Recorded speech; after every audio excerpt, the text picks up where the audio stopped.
أما بعد فأعوذ بالله السميع العليم من الشيطان الرجيم من همزه ونفخه ونفثه بسم الله الرحمن الرحيم ولا تستوي الحسنة ولا السيئة ادفع بالتي هي أحسن فإذا الذي بينك وبينه عداوة كأنه ولي حميم وما يلقاها إلا الذين صبروا وما يلقاها إلا ذو حظ عظيم اللهم رب اشرح لي صدري ويسر لي امري واحلل عقدة من لساني يفقهوا قولي واجعل لي وزيرا من اهلي اللهم رب زدني علما اللهم رب زدني علما اللهم رب زدني فهما اللهم رب يسر ولا تعسر وتمم بالخير يا ارحم الراحمين. الحمد لله تمام تر کبریائی بڑیائی بزرگی برتری تمام تر عطائی شہنشاہی کبریائی تمام تر تعریفات تسبیحات تمہیدات تکبیرات تحلیلات اللہ جل جلالہ رب العالمین احکم الحاکمین خالق کائنات تمام کی ارض و سما کی بابرکت اور پررحمت ذات کے لیے اور درود و سلام آقا دو جہاں امام الانبیاء امام المجاہدین سید الاولین والآخرین خاتم النبیین رحمت للعالمین پیغمبر اعظم امام الاعظم قائد اعظم سید ولد آدم حضرت محمد رسول اللہ صلی اللہ علیہ وآلہ وسلم کی بابرکت اور رحمت کے لیے ہمیشہ کی طرح ابتدا میں میری دلی دعا ہے ہمارا خالق ہمارا مالک ہم سب کی آج کی یہ حاضری اپنی بارگاہ میں قبول فرمائے آمین. اللہ تعالیٰ قبول فرما کر ہماری نجات ہمارے والدین اساتذہ محسنین تمام اہل و عیال اللہ تعالیٰ تمام انسانیت کی ہدایت اور ہدایت کے بعد نجات کا ذریعہ بنائے سبب بنائے آمین. اللہ تعالیٰ ہمارے گھروں میں سلوک اور اتفاق پیدا فرمائے آمین آمین. زوجین میں نا اتفاقی کی وجوہات اس کے بارے میں الحمدللہ ہم سن رہے ہیں. زوجین میں نا اتفاقی کی ایک سب سے بڑی وجہ صبر اور تحمل کا نہ ہونا. معاملے کو سمجھنا نہیں ہے. کوئی گھر میں بات پیدا ہو گئی کوئی نوبت آ گئی اسی وقت گھر میں طوفان کھڑا کر دے. تو دعا کیجئے کہ اللہ تعالی ہمیں صبر اور تحمل جیسی عظیم نعمت سے مالا مال فرمائے آمین. آج کا خطبہ ہم سنیں گے کہ سب سے پہلے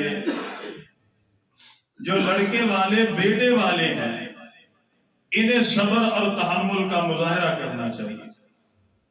اور اگلے جمعے میں بیٹی کی طرف سے انشاءاللہ سنیں گے. پھر اس کے بعد رمضان کے بارے میں ایک دو خطبات آئیں گے انشاءاللہ. میرے محترم بھائیوں گھروں میں ناچاکی پیدا ہو جاتی ہے لڑائی جھگڑے کی نوبت پیدا ہو جاتی ہے کوئی بڑی بات نہیں. آپ قرآن مجید کو پڑھیے احادیث نبوی کو پڑھیے تو پتہ یہ چلے گا یہ کوئی بڑا مسئلہ نہیں ہے. گھر میں لڑائی جھگڑے کی نوبت پیدا ہو جانا کوئی بڑی بات نہیں ہے. مسائل اس وقت پیدا ہوتے ہیں کہ جب ایک کو غصہ آیا اور دوسرے نے صبر نہیں کیا وہ بھی غصے میں آ گیا. جب دونوں کو غصہ آیا دونوں کے جذبات ابھرے پھر اس کا نتیجہ نکلا کیا نکلا جی؟ طلاق. طلاق غصے میں ہی ہوتی ہے نا. جب معاملہ بگڑ جاتا ہے پھر طلاق کی نوبت آ جاتی ہے. آئیں ذرا توجہ فرمائیں میں چند ایک باتیں آپ کے سامنے رکھنا چاہتا ہوں. اسی نیت سے اللہ تعالیٰ سے میں دعا کرتا ہوں اللہ تعالیٰ ہمارے گھروں میں امن اور سکون پیدا فرمائے آمین آمین. اللہ تعالیٰ قرآن مجید میں بیان فرماتے ہیں سورہ فصلت ہے آیت نمبر 34 ہے 35 ہے 36 ہے وَلَا تَسْتَوِي الْحَسَنَةُ وَلَا السَّيِّئَةُ. اللہ تعالیٰ فرماتے ہیں نیک نیکی اور برائی آپس میں برابر ہو سکتے نہیں. اللہ تعالیٰ بیان فرماتے ہیں ادفع باللتی ہی احسن. اے میرے نبی جناب محمد الرسول اللہ صلی اللہ علیہ وسلم، اگر آپ کے ساتھ کوئی بد زبانی کرے، اگر آپ کے ساتھ کوئی اخلاق سے گری ہوئی حرکت کر لے، میرے نبی غصے میں نہیں آنا، آپ نے ایسا اس کو جواب نہیں دینا کہ اس نے بھی بری بات بیان کی ہے، بری بات آپ سے کی ہے، سخت رویہ اختیار کیا ہے، آپ بھی سخت رویہ اختیار کرے. اللہ تعالیٰ فرماتے ہیں نہیں نہیں، ادفع باللتی ہی احسن. اگر کوئی غصے سے بولے، اگر کوئی اخلاق سے گری ہوئی بات کر دے، میرے نبی آپ نے اچھے طریقے سے معاملہ رفع اور دفع کرنا ہے. فائدہ کیا ہوگا؟ فَإِذَا الَّذِي بَيْنَكَ وَبَيْنَهُ عَدَاوَةٌ كَأَنَّهُ وَلِيٌّ حَمِيمٌ. وہ جو دشمن تھا، وہ جو آپ کے ساتھ بد اخلاقی کرنے والا تھا، آپ کے اچھے رویے کی وجہ سے وہ آپ کا مضبوط دوست بن جائے گا. وَمَا يُلَقَّاهَا إِلَّا الَّذِينَ صَبَرُوا. اللہ فرماتے ہیں یہ چیز ان کو عطا کی جاتی ہے جو صبر کرنے والے ہیں. آیت کا اگلا حصہ وَمَا يُلَقَّاهَا إِلَّا ذُو حَظٍّ عَظِيمٍ. اور یہ چیز انہیں عطا کی جاتی ہے جو بڑے خوش نصیب ہوا کرتے ہیں. اللہ تعالیٰ بیان فرماتے ہیں، آیت کو سنے ذرا، وَإِمَّا يَنزَغَنَّكَ مِنَ الشَّيْطَانِ نَزْغٌ فَاسْتَعِذْ بِاللَّهِ. اے میرے نبی، شیطان کا سب سے بڑا مشن یہ ہے کہ وہ مسلمانوں میں پھوٹ ڈالے، لڑائی جھگڑا ڈالے، گھروں میں نفرت پیدا کرے، میاں بیوی کا جھگڑا کروائے. اے میرے نبی، اگر کبھی کوئی ایسا معاملہ درپیش آ جائے، فاستعذ باللہ، آپ اللہ کی پناہ میں آ جائیے، اللہ تعالیٰ آپ کی مدد اور معاونت نازل فرمائیں گے. آپ پڑھیے سورہ البقرہ ہے، آیت نمبر 102 ہے. شیطان کا سب سے بڑا مشن ہے بچے کنا دینے جی، اوے بھائی لو جی، یہ دے مینوں پڑھا دو جی. اے کی ہو رہا جی؟ یہ اچھا ہوتا بولے جی نہیں ہوتا. ساڈی جڑی روانگی گڈی چلدی ہے نا پھر کچے تے لگ جاندی ہے. تو آئے ذرا توجہ فرمائے، شیطان کا سب سے بڑا مشن کیا ہے؟ سورہ البقرہ ہے، آیت نمبر 102 ہے. جو ساحر ہے، جادوگر ہے، وہ جادو سکھاتے کیوں ہیں؟ اللہ تعالیٰ فرماتے ہیں فَيَتَعَلَّمُونَ مِنْهُمَا مَا يُفَرِّقُونَ بِهِ بَيْنَ الْمَرْءِ وَزَوْجِهِ. جادوگر کا سب سے بڑا مشن یہ ہے کہ وہ میاں بیوی کے درمیان میں جھگڑا کروائے. آپ پڑھیے صحیح مسلم کو، حدیث نمبر 7106 ہے. حضرت جابر بن عبداللہ بیان فرماتے ہیں جو شیطان کا عرش ہے نا وہ پانی کے اوپر ہوتا ہے. شیطان اپنے سرایہ، شیطان اپنا لشکر بھیجتا ہے، جاؤ مسلمانوں میں جا کے لڑائی جھگڑے کرواؤ، فتنہ فساد ڈلواؤ. رات کے وقت کڑشے چمچے سارے حاضر ہوتے ہیں. شیطان پوچھتا ہے قضا و قضا کیا کر کے آئے؟ ایک نے کہا میں نے کسی کو نماز سے دور کر دیا، کسی کو شراب پر لگا دیا. شیطان یہ کہتا ہے ما صنعت شیئا، اور تم نے کوئی اچھا کام نہیں کیا. وہ توبہ کر لے گا، سمجھ جائے گا. یہاں تک کہ ایک پیچھے بیٹھا ہوتا ہے، کہتا ہے علی ما ترکتہ حتی فرقت بین و بین امراتی، میں نے کوئی بڑا کام نہیں کیا. میاں بیوی ہنستے بستے کھاتے پیتے تھے، بڑے مزاج طبیعت اچھی تھی، میں نے ان میں لڑائی جھگڑا کروا دیا. یہاں تک کہ خاوند نے اپنی بیوی کو طلاق دے دی، بیوی نے جا کے خلا لے لیا. شیطان کہتا ہے اس طرح کر ادھر آ فَيُدْنِيهِ مِنْهُ. اللہ کے نبی نے فرمایا شیطان اسے کھڑا کرتا ہے، اپنے سینے سے لگاتا ہے اور کہتا ہے نعم انت، تو نے بڑا بھلا کام کیا، تو نے سب سے اچھا کام کیا. اور میں یہ کہتا ہوں ہم نے شیطان کو راضی کرنا، ہم نے کس کو راضی کرنا ہے جی؟ انشاءاللہ کریں گے نا. تو کس طرح اللہ تعالیٰ راضی ہوگے پتہ ہے آپ کو؟ اللہ تعالیٰ نے قرآن میں فرمایا، سورہ آل عمران ہے، بڑی مشہور آیت ہے. اللہ تعالیٰ فرماتے ہیں قُلْ إِن كُنتُمْ تُحِبُّونَ اللَّهَ فَاتَّبِعُونِي. اے لوگوں اگر اللہ کو راضی کرنا چاہتے ہو، اللہ کے محبوب بننا چاہتے ہو، اور جو اللہ کا محبوب ہے اس کی اتباع کر لو اللہ کے محبوب بن جاؤ گے۔ تو اتباع کس کی کرنی ہے؟ جناب محمد صلی اللہ علیہ وسلم۔ جھنڈا ایک ہی ہوگا قیامت کے دن، شفاعت کبریٰ کا حق ایک کو ہی دیا جائے گا، کسی دوسرے کو نہیں دیا جائے گا، اور اس کا نام جناب محمد الرسول اللہ صلی اللہ علیہ وسلم۔ ہمیں فخر ہے، ہمیں فخر ہے، ہم اتباع اس نبی کی کرتے ہیں جو میرا انتخاب نہیں، جو آپ کا انتخاب نہیں۔ انتخاب کس کا ہے؟ اللہ کا، اللہ کا۔ اور آئے توجہ فرمائے، بیٹے والوں کا حق یہ بنتا ہے، اور جب بیٹی نئی نئی دلہن گھر میں آئے صبر تحمل کا مظاہرہ کرے۔ بات میری نہیں، کائنات کے امام کی ہے۔ آپ حدیث پڑھیے، صحیح مسلم ہے، حدیث نمبر 6287 ہے۔ حضرت امی عائشہ صدیقہ بیان فرماتی ہیں، اور جب کسی کی شادی ہو جائے وہ بیٹی کو اپنے گھر میں لے کر کے آئے، نئی نئی دلہن آئی ہے، آتے ہی اس کے اوپر غصہ جانا شروع نہ کر دے، یہ صفائی بھی تو نے کرنی ہے، اے روٹیاں بھی تو پکاؤنیاں نے، یہ کپڑے بھی تو نے دھونے ہیں۔ پہلے یہ تو دیکھو آئی کس ماحول سے ہے، اس کا ذہن کیسا ہے، کیسی سوسائٹی میں اس نے زندگی گزاری ہے، اس کا تعلیمی معیار کیا ہے، اس کی زبان کیسی ہے، اس کا اٹھنا بیٹھنا چلنا پھرنا کیسا ہے، اس کے والدین کا مزاج اور طبیعت کیسی تھی۔ سب سے پہلے ان چیزوں کو ذہن میں لے کر کے آیا جائے، پھر ہی نکاح کے ساتھ تکمیل ایمان ہے، تکمیل دین ہے، پھر یہی شادی نظروں کو جھکانے کا سبب بنتی ہے، پھر یہی نکاح قیامت کے دن انسان کو اللہ کی عرش کا سایہ، نبی کی شفاعت اور جنت کا داخلہ عطا فرمائے گا انشاءاللہ۔ سمجھنا ہے، میں کروں بات اختلاف اللہ کے نبی صلی اللہ علیہ وسلم کی۔ اما عائشہ صدیقہ فرماتی ہیں، حدیث نمبر 6287 صحیح مسلم ہے، اما فرماتی ہیں اللہ کے نبی صلی اللہ علیہ وسلم سے میری شادی ہو گئی، میرے محبوب پیغمبر آئے میرے خیمے میں، میرے حجرے میں۔ آپ فرماتی ہیں انہا کانت تلعب بالبنات عند رسول اللہ صلی اللہ علیہ وسلم، میں اللہ کے نبی صلی اللہ علیہ وسلم کا انتظار کر رہی تھی، اللہ کے نبی آئے، میری حالت یہ تھی میں اپنی سہیلیوں کے ساتھ کھلونوں کے ساتھ کھیل رہی تھی۔ توجہ فرمائے، توجہ فرمائے۔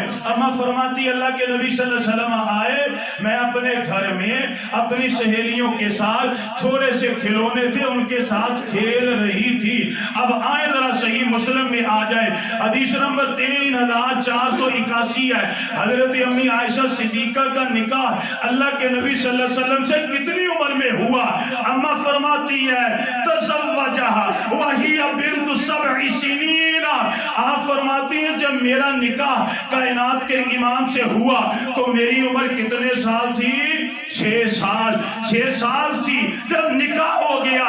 وَصُفَّتْ إِلَيْهِ وَهِيَ بِنْتُ 9 سِنِينَ، آپ فرماتی ہیں جب رخصتی ہو گئی، میں بالغ ہو گئی، میری عمر 9 سال تھی اور مجھے الوداع کر دیا گیا، میری والدہ نے مجھے الوداع کیا، وَلُعَبُهَا مَعَهَا، اور میرے کھلونے بھی مجھے دے دیے، میرے کھلونے بھی مجھے۔ 9 سال کی کتنی عمر ہوتی ہے؟ بالغ تو تھی لیکن ابھی عمر ہے، بولے جی کچی عمر تھی، ابھی اتنی سمجھ نہیں تھی۔ حدیث کے الفاظ کی گہرائی میں جائیے، وَزُفَّتْ، آپ فرماتی میری رخصتی ہو گئی، 9 سال کی عمر تھی، میری والدہ نے مجھے اللہ کے نبی صلی اللہ علیہ وسلم کے ساتھ الوداع کیا، وَلُعَبُهَا مَعَهَا، اور میرے کھلونے بھی مجھے ساتھ دے دیے۔ اللہ اکبر کبیرہ، صحیح مسلم ہے، حدیث نمبر 3479 ہے۔ اور جب رخصتی کا وقت آیا، حضرت اماں فرماتی ہیں میری حالت کیا تھی؟ آپ فرماتی ہیں فَأَتَتْنِي أُمُّ رُومَانَ وَأَنَا عَلَىٰ أَرْجُحَةٍ وَمَعِيَ صَوَاحِبِي، آپ فرماتی ہیں جب میری رخصتی کا وقت آیا میں اپنی سہیلیوں کے ساتھ جھولا جھول رہی تھی، میری والدہ نے مجھے پکڑا اور اللہ کے نبی صلی اللہ علیہ وسلم کے ساتھ الوداع کر دیا.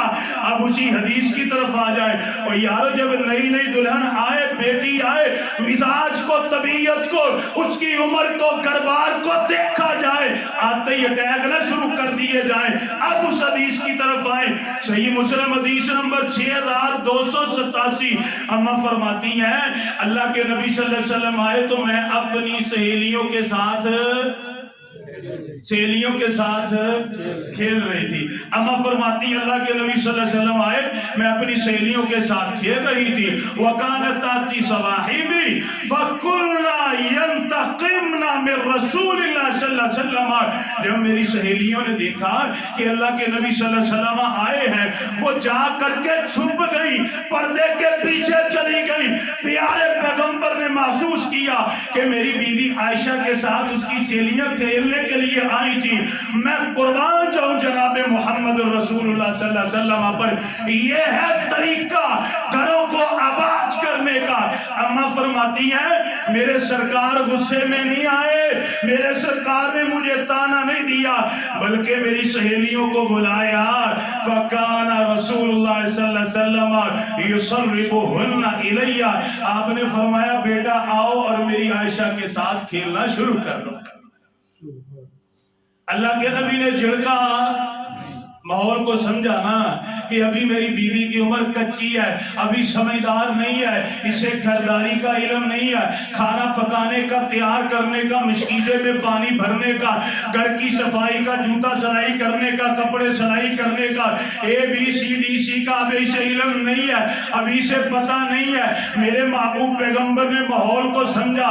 سیدہ عائشہ صدیقہ پر ظلم اور زیادتی اور آپ نے زبردستی نہیں کی. اور آئے ذرا توجہ فرمائے، پیارے پیغمبر کی حدیث مسند احمد ہے، جلد 6 ہے، صفحہ نمبر 4006 ہے.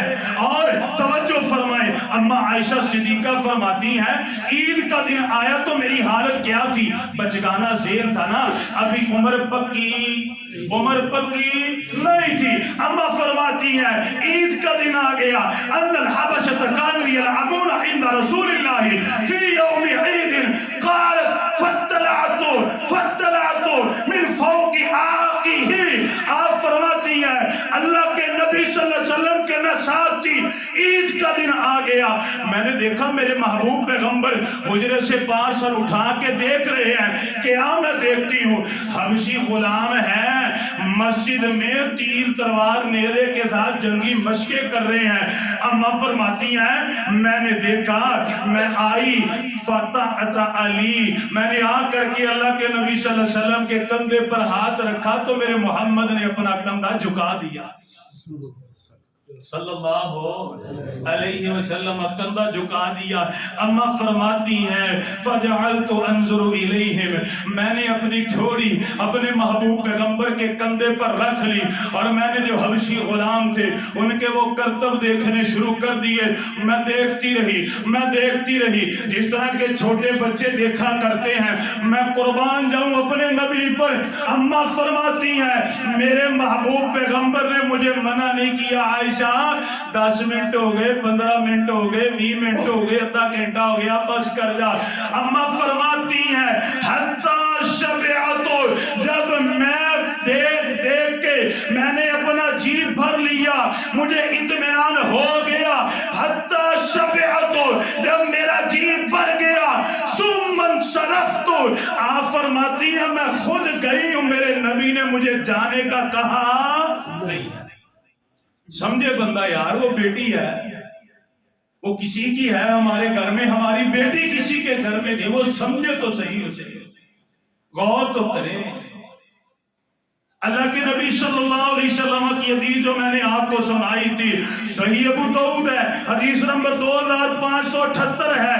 حضرت اماں عائشہ صدیقہ بیان فرماتی ہیں کہ میری ابھی عمر پکی عمر نہیں تھی. قرہ ڈالا، وہ پچھلے جمعے والی حدیث، قرہ ڈال دیا. سفر پر اللہ کے نبی صلی اللہ علیہ وسلم نے جانا تھا، میرا نام نکل آیا، میں چل پڑی. ایک جگہ پر پلاؤ ڈالا گیا.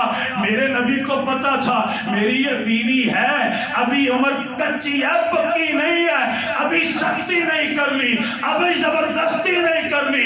پیارے پیغمبر نے ذہن سوچ فکر اور اس کی عمر کا لحاظ کیا، آپ صلی اللہ علیہ وسلم نے اپنے ساتھ لیا، سفر پر چلے گئے، پڑاؤ ڈالا۔ صحابہ ایک طرف تھے، اللہ کے نبی صلی اللہ علیہ وسلم نے اپنی پیاری بیوی کو لیا، ایک طرف چلے گئے۔ پیارے پیغمبر علیہ السلام نے فرمایا انہا کانت مع النبی فی سفر قال فسبقته علی رجلی، آپ نے فرمایا عائشہ میرے ساتھ دوڑ لگاؤ گی؟ ایسے ہوتا ہی ہے نا، ابھی عمر کچی تھی نا، دل کرتا تھا باغے دوڑے، اللہ کے نبی نے فرمایا دوڑ لگاؤ گی؟ اما فرماتی دوڑ لگائی، میں جیت گئی۔ وہ پچھلے جمعے والی حدیث، اگلا سال آیا، پھر اللہ کے نبی صلی اللہ علیہ وسلم کے ساتھ اسی طرح موقع بنا، میں گئی، اللہ کے نبی نے پھر اسی طرح دوڑ لگائی۔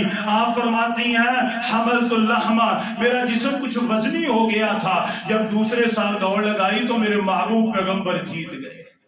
اور اللہ کے نبی صلی اللہ علیہ وسلم نے فرمایا عائشہ وہ پچھلا بدلہ ہمارا برابر ہو گیا۔ بھائی سمجھنا چاہیے، غور کرنا چاہیے، جو بیٹی آئی ہے کس ذہن کی مالک ہے، سوچ فکر تعلیمی معیار اس کا کیا ہے، اور صبر تحمل، صبر تحمل، صبر تحمل، جذباتی تو ہونا نہیں ہے نا۔ آپ کہیں گے جی بعض دفعہ مسئلہ بگڑ جاتا ہے، میں کہتا ہوں آؤ سوڑے محمد صلی اللہ علیہ وسلم کے پاس، مسئلہ بگڑے تو کرنا کیا ہے۔ پیارے پیغمبر کی حدیث صحیح بخاری ہے، حدیث نمبر 2525 ہے، حضرت انس بن مالک رضی اللہ تعالیٰ عنہ بیان فرماتے ہیں کہ باری اللہ کے نبی صلی اللہ علیہ وسلم کی آج کے دن کی سیدہ عائشہ رضی اللہ تعالیٰ عنہا کے حجرے میں تھی۔ اللہ کے نبی صلی اللہ علیہ وسلم اپنی باری کے مطابق چلتے چلتے سیدہ عائشہ صدیقہ کے حجرے میں آئے۔ جب حجرے میں آئے نا تو پیارے پیغمبر علیہ السلام کی کسی بیوی نے اپنے گھر میں ایک سالن بنایا، اس میں تھوڑی سی روٹیاں بھگوئی، میرے نبی کو تحفہ بھیج دیا۔ جب حضرت انس فرماتے ہیں یہ تحفہ لے کے آنے والا سیدہ عائشہ صدیقہ رضی اللہ تعالیٰ عنہا کے خیمے میں آیا، اما فرماتی ہیں اور مجھے غصہ آ گیا، اوے باری میری ہے، کھانا میں کھلاؤں، دوسری کون بھیجے گانا، باری تو میری ہے۔ اب معاملہ بگڑ گیا۔ اما فرماتی ہیں فضربت النبی صلی اللہ علیہ وسلم فی بیتی آید الخادم فی الطعام غارت امکم، اما فرماتی مجھے غصہ آیا، میں نے ہاتھ مارا اور پیالہ توڑ دیا۔ میں قربان جاؤں جناب محمد صلی اللہ علیہ وسلم۔ اما فرماتی ہیں نہ میرے محبوب پیغمبر نے مجھے جھڑکا، نہ میرے ساتھ زبردستی کی، نہ بد زبانی کی۔ اللہ کے نبی صلی اللہ علیہ وسلم میرے پاس سے اٹھے، اللہ کے نبی نے فرمایا انس بازار سے نیا پیالہ لے کے آؤ، پیالہ لے کر کے آئے۔ اللہ کے نبی صلی اللہ علیہ وسلم نے اتنی دیر میں وہ جو ٹوٹا ہوا پیالہ تھا اسے جوڑ کے برابر کیا، وہ جو کھانا تھا اس پیالے میں ڈالا، اور وہ پیالہ لے کے سیدہ عائشہ صدیقہ کے پاس آئے۔ آپ نے فرمایا عائشہ غصے میں نہیں آتے؟ اور اللہ کے نبی نے حضرت انس بن مالک سے فرمایا تمہاری ماں کو غصہ آ گیا سوتن پن کا؟ پیارے پیغمبر علیہ السلام نے سیدہ عائشہ سے کوئی غصے والی بات نہیں کی۔ پیارے پیغمبر علیہ السلام نے وہ نیا پیالہ حضرت انس کو دیا، آپ نے فرمایا جہاں سے آیا ہے انہیں نیا پیالہ دے کر کے آؤ۔ پرانا پیالہ اللہ کے نبی صلی اللہ علیہ وسلم نے اپنے گھر میں رکھ لیا۔ اما فرماتی ہیں میں قربان جاؤں، میرے نبی نے مجھے جھڑکا نہیں، میرے ساتھ بد زبانی نہیں کی، جذباتی نہیں ہوئے۔ توجہ فرمائے کیوں نہیں ہوئے؟ میرے محبوب پیغمبر کی حدیث ہے، سنن ترمذی ہے 1162 ہے، اللہ کے نبی نے فرمایا اکمل المؤمنین ایمانا احسنهم خلقا، آپ میں سے بہتر وہ ہے جو اپنے اخلاق میں اچھا ہے۔ وخیارکم لنسائہم، آپ نے فرمایا آپ میں سے بہتر وہ ہے جو اپنی بیویوں کے ساتھ بہتر ہے۔ اور اللہ کے نبی کی حدیث ہے صحیح بخاری ہے 5186 ہے، آپ نے فرمایا عورت کو اللہ تعالیٰ نے پیدا کیا ہے وہ کس سے جی؟ کس سے کیا؟ پسلی سے۔ آپ نے فرمایا سیدھا کرو گے تو کیا ہوگا جی؟ ٹوٹ جائے گی نا. آپ نے فرمایا سیدھا کرو گے تو ٹوٹ جائے گی. اور پھر اللہ کے نبی صلی اللہ علیہ وسلم نے ہمیں تسلی دی. صحیح مسلم ہے حدیث نمبر 3643 44 45 ہے. آپ نے فرمایا بیوی کی ایک آدھ بری بات لگتی ہے کوئی مسئلہ نہیں. ان کا یمنا خلق رضی منہ آخر. اگر بیوی کی ایک آدھ اچھی بری بات لگتی ہے اس میں بھلائیاں تو ہیں.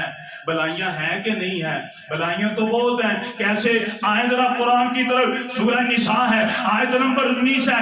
اللہ فرماتے فَإِن كَرِهْتُمُوهُنَّ اگر تمہیں اپنی بیویوں کی ایک آدھ بات بری لگتی ہے فَعَسَىٰ أَن تَكْرَهُوا شَيْئًا ایک آدھ بات بری ہے وَيَجْعَلَ اللَّهُ فِيهِ خَيْرًا كَثِيرًا اللہ تعالیٰ نے اس نے بہت زیادہ بھلائیاں بھی رکھی ہیں. سیدہ عائشہ رضی اللہ تعالیٰ عنہ آئی تھی. عمر پکی بولے جی عمر پکی نہیں تھی. میرے نبی کا ساتھ مل گیا. پھر وہ سیدہ عائشہ جنہوں نے ہاتھ مار کے پیالہ توڑا تھا گڑیوں کے ساتھ کھیلتی تھی سہیلیوں کے ساتھ کھیلتی تھی. میرے نبی کے پیار سے محبت سے دل لگی سے چاہت سے خلوت سے جلوت سے صحبت سے اخلاق سے وہ پھر عائشہ نہیں بنی بلکہ وہ حافظہ عائشہ بن گئی. کیا بن گئی؟ حافظہ عائشہ. وہ مفتی بن گئی الحمدللہ. وہ قاریہ بن گئی. صحابہ اکرام فرماتے جب ہمیں کسی مسئلے میں پریشانی ہوتی اللہ کے نبی صلی اللہ علیہ وسلم فوت ہو گئے فرماتے ہیں پھر ہم اپنے مسائل کے حل کے لیے سیدہ عائشہ کے پاس آیا کرتے ہیں. پیارے پیغمبر کی 11 بیویاں سب میں سے زیادہ احادیث جن سے مروی ہیں وہ سیدہ عائشہ رضی اللہ تعالی عنہا. کہاں سے یہ سب کچھ ملا؟ نبی کے صبر اور تحمل کی وجہ سے. اگر میرے نبی جذباتی ہو جاتے تو یہ معاملہ کبھی ٹھیک نہیں ہوتا. ایک آخری بات میں کرنا چاہتا ہوں پھر انشاءاللہ اگلے جمعے بات سنیں گے کہ بھائیو آج کل نا بیٹیوں کو بڑا تانا دیا جاتا ہے. ہماری بھی بہنیں ہیں 2 بیٹی ہیں ہماری. اللہ تعالیٰ بیٹیوں کو سکون عطا فرمائے. گھر میں نمک کم ہو گیا آٹا اچھے طریقے سے نہیں گوندا صفائی کا مسئلہ کپڑے استری کرنے کا مسئلہ ایک تانا دیا جاتا ہے تینوں تیری ماں نے سکھا کے نہیں بھیجا. سنا ہے آپ نے کہ نہیں سنا نا؟ ہم یہ کہتے ہیں کہ نکاح سے پہلے اس کی ماں کچھ اور تھی اب اس کی ماں تو ہے. اب اس کی ماں تیرا حق بنتا ہے. میں نے آج تک ایسی ساس نہیں دیکھی ہے کہ ماں نے کوئی ہزاروں میں ایک ہوگی انشاءاللہ تعالیٰ. اور میں امید کرتا ہوں ہمارے گھروں میں تو ایسی ہوں گی کیونکہ بڑے لوگ ہیں. میں نے کہا ہزاروں میں ایک ہمارے گھروں میں انشاءاللہ ہماری ہوں گی کہ جب نئی نویلی دلہن آئے تو اسے پیار دے کے اپنے پاس بٹھا کہتی ہے تو میری سکیتیاں بنی ہیں. اگر اسے کھانا بنانے آتا تو ساس اسے کھانا بنانا سکھلائے صفائی کرنی سکھلائے معاملات اس کے سلجھائے تاکہ جب اس بیٹی کے وہ میکے والے وہاں سے آئیں اصل ماں باپ وہ اپنی بیٹی کا اٹھنا بیٹھنا چلنا پھرنا دیکھ کے سر پکڑ کو بیٹھ جائیں کہ ہماری بیٹی کا اصل کردار ہی تو آ کر کے اس کے سسرال میں بنا ہے. لیکن یہاں پر چھوٹی سی بات ہوتی ہے تانے دیے جاتے ہیں. اللہ تعالیٰ ہمیں تانے دینے والا نہ بنائے. اللہ تعالیٰ ہمیں اصلاح کرنے والا بنائے پیار کرنے والا بنائے. اللہ تعالیٰ ہمارے گھروں میں سلوک اور اتفاق پیدا فرمائے. آمین. وآخر دعوانا الحمدللہ رب العالمین.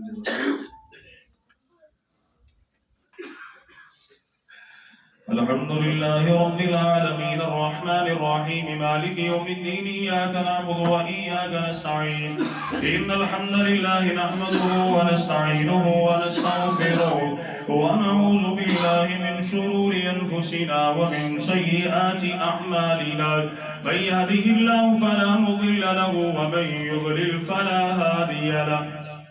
میرے محترم بھائیو آج کے خطبہ میں ہم نے سنا کہ زوجین میں نااتفاقی کی سب سے بڑی وجہ کہ صبر اور تحمل کا نہ ہونا.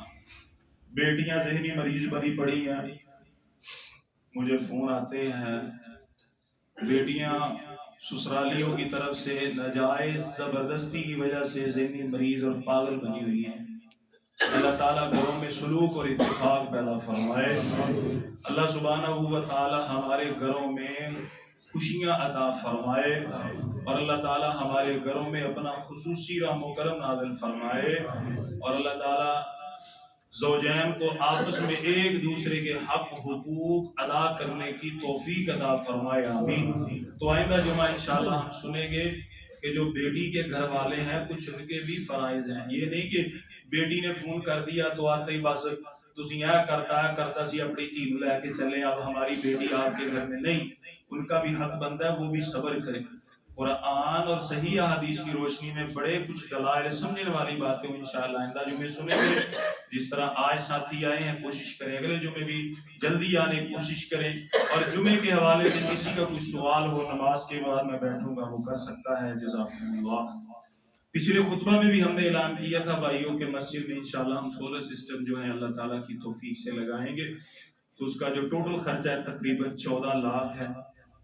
میں نے آپ کو بتلایا تھا کہ تقریباً 4 لاکھ کی جو پلیٹس ہیں، حاجی اختر صاحب بھائی بیٹھے ہیں، اللہ تعالیٰ ان کو ریاکاری دکھلاوے سے بچائے، اللہ تعالیٰ ان پر، ان کے بھائیوں پر، تمام اہل خانہ پر، بہن بھائی تمام کے اوپر اللہ خصوصی رحم و کرم نازل فرمائے۔ تو انہوں نے ماشاءاللہ جو 4 لاکھ کی پلیٹس ہیں وہ لے کر کے دی ہیں جو الحمدللہ ادھر پڑی ہوئی، تو 14 میں سے 4 چلا گیا تو باقی بچ گیا جی 10 لاکھ۔ تو 10 لاکھ یہ جو اتوار کو میں نے پچھلے خطبہ میں آپ کو بتایا تھا کہ وہی مسجد میں اتوار کے دن حاضری ہے، سارے ساتھی آئے، ان میں سے کچھ آئے تھے، جو آئے تھے اللہ تعالیٰ انہیں بھی جزائے خیر عطا فرمائے، جو نہیں آئے تھے اللہ تعالیٰ انہیں بھی جزائے خیر عطا فرمائے۔ اس وقت ساتھی آئے تھے تو ان کی طرف جو چندہ جمع ہوا تھا، جو پیسے جمع ہوئے تھے وہ تقریباً 1,05,000 تھا۔ 1 لاکھ ہی آپ لگائیں تو 10 لاکھ میں سے 1 لاکھ چلا گیا تو باقی رہ گیا جی تقریباً 9 لاکھ۔ پھر ہمارے کل میٹنگ ہوئی ہے مسجد کی، اس میٹنگ میں ہمارے ساتھیوں کا مشورہ یہ تھا کہ مسجد کی انتظامیہ کے جتنے ساتھی ان سے 50 ہزار لیں، تو الحمدللہ ساتھیوں نے وہ بھی دیا 50 ہزار، تو یہ ہو گیا ٹوٹل 2.5 لاکھ۔ ایسے ہے جی، اب 9 لاکھ میں سے یہ جو 2.5 لاکھ ہے یہ چلا گیا تو باقی کتنا بچ گیا جی؟ کتنا جی؟ 6.5 بچ گیا جی۔ اب ہمارے افضل بھائی بیٹھے ہیں، ان کا ایک اقتراح کہنے لگا اگر انتظامیہ کے سارے بندے پیسے دیں گے نا 50 تو 1 لاکھ میں دوں گا۔ ٹھیک ہو گیا جی، اب 6.5 میں سے 1 لاکھ ہو گیا تو باقی کتنے بچے جی؟ 5.5۔ 50,000 روپیہ مجھے میرے ایک ساتھی نے جو ہے وہ دے دیا، تو باقی کتنے بچ گئے؟ 50 گیا اور باقی بچ گیا 5۔ تو 5 لاکھ کوئی زیادہ نہیں، 5 لاکھ انشاءاللہ ہم نے جمع کرنا ہے۔ میں یہ نہیں کہہ رہا کہ مجھے آپ ابھی دیں، میں کھڑا ہوں فلاں نہیں، ایسی بات نہیں ہے۔ آپ کو پتہ ہے کہ ہماری جو مساجد ہوتی ہیں ملک اور حکومت کی طرف سے کوئی گرانٹ کسی کو نہیں ملتی، کسی کو نہیں ملتی، ٹھیک ہے؟ اور جب بھی این جی اوز آتی ہیں نا تو وہ مساجد کے لیے ان کے پاس کوئی فنڈ نہیں ہوتا، حکومت کا جو بجٹ ہوتا ہے کوئی فنڈ نہیں ہوتا۔ اللہ تعالیٰ خود کر سکتے ہیں، وَلِلَّهِ خَزَائِنُ السَّمَاوَاتِ وَالْأَرْضِ، لیکن اللہ تعالیٰ نے میری اور آپ کی کامیابی کے لیے نا یہ اللہ نے دروازے کھولے ہیں کہ آپ ان جگہ پر خرچ کیجئے تو میں آپ کے لیے جنت کا راستہ آسان کر دوں گا۔ تو یہ غنیمت ہے، یقین مانیں یہ اللہ کا فضل ہے کہ جائز جگہ پر خرچ کرنے کے لیے اللہ تعالیٰ نے ہمیں ہمت، طاقت، توفیق اور بیٹھنے کے لیے اللہ تعالیٰ نے توفیق عطا فرمائی ہے۔ یہ لوگ فقیروں کو کتنے پیسے دیتے ہیں کہ جن کو کچھ بھی نہیں لگتا۔ یہ مسجد کو آپ ساتھیوں کے اچھے خیالات کی ضرورت ہے، مسجد کو آپ کے آنے کی ضرورت ہے، اور مسجد کو آپ کے فنڈ کی بھی ضرورت ہے۔ تو حسب توفیق میرے بھائیوں نے لازمی تعاون کرنا ہے۔ ساتھی نام لکھوانا چاہیں وہ بھی لکھوائیں، کیونکہ پہلے ماشاءاللہ اس سے تقریباً کوئی 6 ماہ پہلے 5 لاکھ قرضہ تھا، سارے ساتھی بیٹھے ہیں، مہینہ والوں نے 5-5 ہزار دیا، ماشاءاللہ بہت جلدی وہ ہمارا قرضہ ہو گیا الحمدللہ۔ تو یہ بھی زیادہ پیسے نہیں ہے، صرف 5 لاکھ ہیں۔ تمام میرے دوست، میرے ساتھی انشاءاللہ تعالیٰ ہمت کوشش کریں گے تو انشاءاللہ تعالیٰ یہ بھی ادا ہو جائیں گے، اور کوشش کرنی ہے کہ رمضان سے پہلے یہ سولر سسٹم لگ جائے۔ میں نماز کے بعد یہاں پہ بیٹھوں گا، سوال و جواب کسی کے ہوں یا چندے کے حوالے سے، کیونکہ یہ جو سولر سسٹم کے پیسے ہیں وہ میرے پاس جمع ہوں گے، باقی جو مسجد کا چندہ جمع ہو رہا ہے اسی طرح الحمدللہ سلسلہ چلے گا، لیکن اس کے لیے پیسے میرے پاس جمع ہوں گے۔ تمام ساتھی تعاون کیجئے، جزاکم اللہ۔ عافیت کے لیے، دعائے عافیت کے لیے کہا گیا ہے ہمارے ایک بڑے اچھے ساتھی ہیں، ان کی اہلیہ کافی علیل ہیں، دعا کریں کہ اللہ تعالیٰ ہماری اس بہن کو صحت، عافیت اور تندرستی عطا فرمائے۔ اسی طریقے کے ساتھ ہماری ماں جی، کل ان کا آپریشن ہوا ہے، دعا کریں اللہ تعالیٰ ماں جی کو صحت عطا فرمائے، تندرستی عطا فرمائے، عافیت عطا فرمائے۔ اللہ تعالیٰ ماں جی کا اور ہمارے بزرگوں کا سایہ ہمارے سروں پر محفوظ فرمائے، اور اللہ تعالیٰ ہمیں اپنے بڑوں کے لیے بہترین اور اچھا صدقہ جاریہ بنائے، آمین۔ اسی طرح ہمارے ایک اور عزیز ساتھی ہیں، ان کے ایک عزیز رشتہ دار ہیں، ان کا کل پیٹ کا آپریشن ہوا ہے، دعا کریں اللہ تعالیٰ ہمارے بھائی کو بھی صحت، عافیت اور تندرستی عطا فرمائے۔ اسی طرح بابا عبداللہ وہ بھی بیمار ہیں، دعا کریں اللہ تعالیٰ بزرگوں کو صحت عطا فرمائے۔ عامر بھائی کے بیٹے کے لیے دعا کریں اللہ انہیں صحت عطا فرمائے۔ حکیم صاحب بیٹھے ہیں، ان کی بیٹی کے لیے دعا کریں اللہ تعالیٰ ان کی بیٹی کو صحت عطا فرمائے۔ شاہد بھائی کی بیٹی کے لیے دعا کریں اللہ ہماری بیٹی کو صحت عطا فرمائے۔ اسی طرح ہمارے ایک اور ساتھی ہیں، ان کا نام نہیں لیں گے، ان کی جو بہن ہے، سسٹر ہے، وہ بھی بہت بیمار ہے، دعا کریں اللہ ہماری بہن کو صحت عطا فرمائے۔ اور ہمارے ایک اور ساتھی ہیں، انہوں نے دعا کے لیے کہا، دعا کریں اللہ تعالیٰ ہمارے ایک بھائی کے گھر والوں کو تمام کو اللہ صحت اور عافیت عطا فرمائے۔ لائل پور بیکر وہاں پر ہمارے ایک ساتھی ہیں، کک ہیں، ان کی والدہ پچھلے دنوں میں فوت ہو گئی، دعا کریں اللہ تعالیٰ ہمارے بھائی کو صبر عطا فرمائے، اور اللہ تعالیٰ ماں جی کی مغفرت فرمائے، اللہ تعالیٰ ان کے درجات بلند فرمائے، قبر کو اللہ اپنے نور سے منور فرمائے، آمین۔ إن الله وملائكته يصلون على النبي يا أيها الذين آمنوا صلوا عليه وسلموا تسليما اللهم صل على محمد وعلى آل محمد كما صليت على إبراهيم وعلى آل إبراهيم إنك حميد مجيد اللهم بارك على محمد وعلى آل محمد كما باركت على إبراهيم وعلى آل إبراهيم إنك حميد مجيد اللهم ربنا آتنا في الدنيا حسنة وفي الآخرة حسنة وقنا عذاب النار اللهم ربنا ظلمنا أنفسنا وإن لم تغفر لنا وترحمنا لنكونن من الخاسرين سبحان ربك رب العزة عما يصفون وسلام على المرسلين والحمد لله رب العالمين